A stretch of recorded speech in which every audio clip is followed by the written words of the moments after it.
आज आप सुने सोमवार का दिन भोलेनाथ जी की व्रत कथा। हे गुरुदेव, क्या मुझे भगवान शिव के दर्शन हो सकते हैं? आदि ऐसे है तो हम प्रतिदिन 1000 लोग को भोजन करवाएंगे। प्रभु उस दृश्य को देख कर प्रसन्न होंगे, परंतु भगवान हम उन्हें पहचानेंगे कैसे? राजन, 1000 पतल लगा दी गई है और भोजन परोस दिया गया है। भक्तों प्रतीक्षा कर रहे हैं, परंतु राजन वो बात नहीं है। पंक्ति में केवल लोग ही बैठा है। एक स्थान खाली बचा हुआ है, उसको भी भर जाने दो। राजन, भगवान शिव भक्तों को भोजन करवाने से बड़े प्रसन्न होते हैं। वो सवाई ऐसे भोज में सम्मिलित होते हैं। यदि उनकी कृपा हुई तो तुम उन्हें अवश्य पहचान सकोगे, परंतु क्या यह उचित नहीं कि मैं सवाए जाकर उन सब भक्तों का आदर सत्कार करूं? हमें एक व्यक्ति के लिए अन्य लोगों के धैर्य की परीक्षा नहीं लेनी चाहिए। हो सकता है कि ईश्वर को लगता है कि आज के लिए भक्ति ही पर्याप्त है। भक्तों को परीक्षा करवाना उचित नहीं होगा। चलो अंदर चले। मैं आप सबको निमंत्रण स्वीकार करने के लिए धन्यवाद देता हूँ। मैं निश्चित ही बड़ा भाग्यशाली हूँ। कृपया मुझे आशीर्वाद दे। राजन, आपकी शिव भक्त आपके परिवार की और आपकी प्रजा की रक्षा करे। भगवान शिव की जय हो। समस्त संसार के अधिपति भगवान की जय हो। आज कितने लोग आए हैं? दूसरे दिन केवल महाराज। मैंने सवाए गणना करके उनको भीतर भेजा है। मैंने 1000 पान के बीड़े तैयार करके रखा है ताकि कोई भूल ना हो। मैं बांटते समय उनकी गिनती करूंगा। मैं सवाए जाकर देखता हूँ कि कोई स्थान रिक्त है कि नहीं। आप भी मेरे साथ चले। ठीक है, मैं सवाए भी गिन कर पान दूंगा। मैंने 1000 पान अलग रखा है। राजन, भोजनशाला के द्वार पर राजा सवाए सब को पान का बीड़ा देने लगे। सभी ने राजा को बुरी बुरी आशीर्वाद दिया। महात्मा, आप इतने चिंतित क्यों हैं? हे राजन, मुझे पता नहीं यह भूल कैसे हो गई। क्यों मैंने कहा नहीं था कि केवल लोग ही आए हैं, पर अब यहाँ 1000 लोग भोजन कर रहे हैं। मैंने अच्छी तरह गिना है। हमने तो यही संकल्प किया था कि 1000 लोग को भोजन करवाएंगे। भगवान नीलकंठ की यही इच्छा होगी। क्यों आश्चर्य, यहाँ तो 1000 लोग भोजन कर रहे हैं। राजन, यह सचमुच ही आश्चर्य की बात है। मैंने ठीक से गिन कर ही सब लोगों को भीतर भेजा था। मेरे मित्र तेनालीराम ने भी गिन कर ही सब लोगों को पतंग में बैठाया है। गिनती में भूल होने की कोई संभावना नहीं है। नहीं राजन, भीतर तो कोई नहीं है। भोजनशाला की सफाई हो रही है। एक पान बच गया है। जरा देखो तो भीतर कोई रह गया है। क्यों? कितने आश्चर्य की बात है। बेआकित भोजन करने आए पर 1000 लोग ने भोजन किया। यह हजारों बेआकित कौन हो सकता है? यह चमत्कार कुछ दिनों तक चलता रहा। इस गुप्त हजारों बेआकितों का कोई भी पता नहीं चला। राजा इस गुत्थी को सुलझाने में डूबे रहते। एक दिन भगवान शिव ने उन्हें सपना में दर्शन दिया। राजन, तुमने शिव भक्तों को भोजन करवाकर मुझे तृप्त कर दिया है।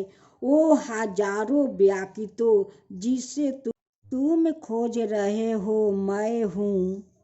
हे कैलाशपति, आप जो समस्त प्राणियों का भरण पोषण करते हैं, सवाए मेरे यहाँ भोजन करने पधारे। आपकी करुणा अपरंपार है प्रभु। कितने आश्चर्य की बात है। बेआकित भोजन करने आए पर 1000 लोगों ने भोजन किया। यह हजारों बेआकित कौन हो सकता है? इसी तरह से राजा ने कई वर्षों तक शिव भक्तों को नित्य भोजन करवाया। फिर भी वो उसे हजारों बेआकितों को देख नहीं पाए। राजा विरक्त हो चले। राजन, मैं नित्य प्रति तुम्हारे यहाँ आकर भोजन करता हूँ, फिर भी तुम मुझे पहचान नहीं पाते हो।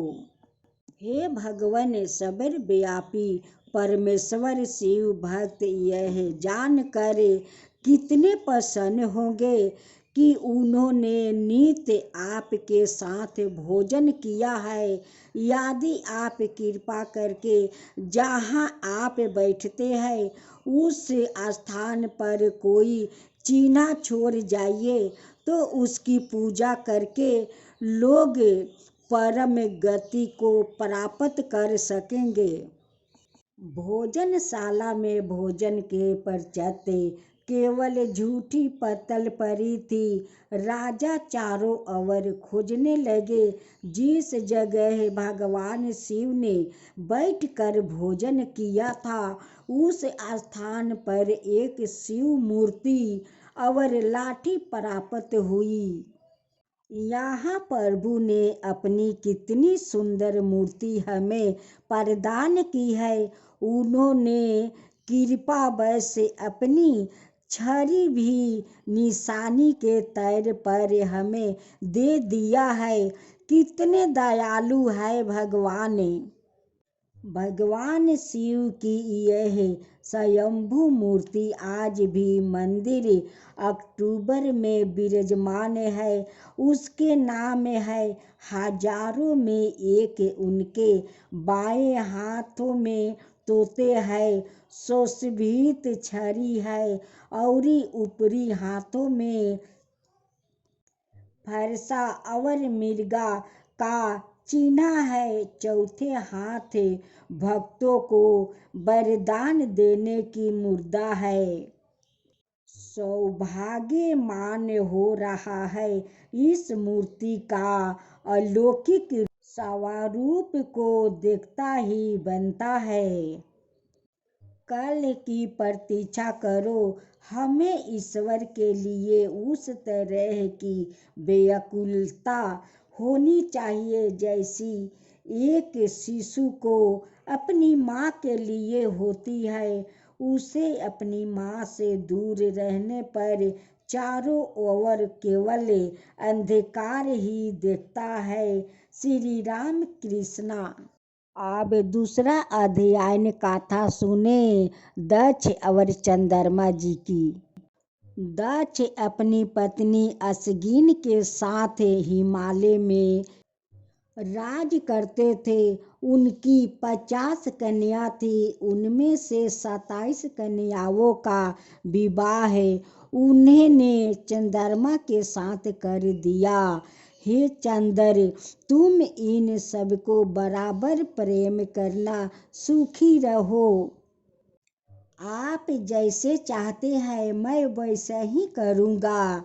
पहले तो चंद्रमा अपनी सभी पत्नियों से बराबर का प्रेम करते, पर बाद में उनका झुकाव रोहिणी की तरह होने लगा तो अत्यंत सुंदर थी। इससे दक्ष की अन्याय कन्याओं दुखी हो गई। हमारे स्वामी हमारी परीक्षा कर रहे हैं, अब हम क्या करें? चलो हम सब चलकर पिता श्री से शिकायत करते हैं। दक्ष की पुत्रियां अपने पिता के पास अपनी शिकायत लेकर पहुंची। मेरी बच्चियों, तुम चिंता ना करो, मैं इस विषय में अपने दामाद से अवश्य बात करूंगा। चंद्रमा, तुम केवल रोहिणी का ही ख्याल रखते हो और अपनी अन्यायी पत्नियों की अपेक्षा करते हो। यह उचित नहीं है, अपने को सुधारो। पर दक्ष द्वार टूटने जाने पर भी चंद्रमा ने अपना रवैया नहीं बदला। दक्ष की कन्याओं दोबारा रोते रोते अपने पिता के पास गई। तब दक्ष ने क्रोध होकर चंद्रमा को श्राप दिया, चंद्र, तुम अपनी पत्नियों के अपमान करके उन्हें कष्ट पहुंचा रहे हो। उनका यौवन व्यर्थ ही बीता जा रहा है। मैं तुम्हें श्राप देता हूँ कि इसी तरह तुम्हारा रूप भी क्षण हो जाएगा। दक्ष के श्राप के कारण चंद्रमा का रूप क्षीण पड़ने लगा। भयभीत होकर चंद्रमा देवताओं के पास सहायता मांगने गए। देवतागण, कृपया मुझे इस विपत्ति से बचाने का उपाय बताइए। हे चंद्र, हम तुम्हारे दुख का निवारण नहीं कर सकते। चलो हम सब पीताम्बर वर्मा के पास चले और उनसे ही कोई उपाय पूछे। वो सब वर्मा के पास पहुँचे और उन्हें चंद्रमा की सहायता के बारे में बताया। तुमने अपनी पत्नियों के साथ उचित व्यवहार नहीं किया। तुमने अपने बुजुर्गों का और सत्या का अनादर किया है और इसलिए दंड के पात्र हो। तुम्हें दंड मिले तो दूसरा को भी शिक्षा मिलेगी। हे प्रभु, मुझे अपनी भूल का आभास हो गया है। मुझे क्षमा करें और दया करके मेरी रक्षा करें। देवताओं ने भी वर्मा जी से चंद्रमा की सहायता करने के लिए बारंबार विनती की। चंद्रमा समस्त वनस्पतियों का देवता है। यदि वो क्षीण हो गया तो समस्त पेड़ पौधों सूख जाएंगे और संसार का विनाश हो जाएगा। इसके अलावा चंद्र की किरणों से ही हम देवताओं को सौम्य रस की प्राप्ति होती है। समग्रही दृष्टि की भलाई को ध्यान में रखते हुए आप कृपया चंद्रमा को इस विपत्ति से बचाए। पृथ्वी पर परबेसा नामक एक तीर्थ स्थान है। चंद्रमा को वहां जाकर भगवान शिव के पंचाक्षर मंत्र का निरंतर जप करना होगा। केवल शिव जी की कृपा से ही उसे इस श्राप से मुक्ति मिल सकती है, और कोई उपाय नहीं है। चंद्रमा ने परबेसा पहुँच कर वहाँ एक परबेसा का निवारण किया, जिसका नाम चंद्र तीर्थ पारा। उसने वही एक शिवलिंग की स्थापना की और नित्य उसकी पूजा करने लगा। उसने शिव जी के पंचाक्षर मंत्र का 10 करोड़ बार जप किया। नमः शिवाय, ओम नमः शिवाय, ओम नमः शिवाय। एक दिन करुणा निधान भगवान शिव चंद्रमा के समक्ष प्रकट हो गए। हे चंद्रमा, स्त्री जाति को कष्ट देना एक बहुत बड़ा अपराध है। पुरुषों को चाहिए कि वो सर्वदा उनकी सेवा में संलग्न अपनी पत्नियों से सदा प्रेम पूर्वक व्यवहार करे। अच्छा है कि तुमने अपनी भूल को स्वीकार कर लिया है। बोलो, क्या चाहते हो? हे प्रभु, कृपा करके मुझे दक्ष के श्राप से मुक्त कर दे। चंद्रमा का एक नाम सोम, इसलिए परबेसा क्षेत्र में चंद्रमा द्वारा स्थापित शिवलिंग का आज सोमनाथ के नाम से प्रसिद्ध है। ऐसी मान्यता है कि जो भी इस पवित्र तीर्थ में स्नान करके सोमनाथ की आराधना करते हैं, उसकी समस्त विपत्तियों का नाश हो जाता है। सोमनाथ द्वादश ज्योतिर्लिंगों में से एक है। आज भी यह दिव्य सोमनाथ मंदिर लाखों श्रद्धालुओं की आस्था का केंद्र बना हुआ है। उस श्राप का आधार भाग तुम्हें भोगना ही होगा।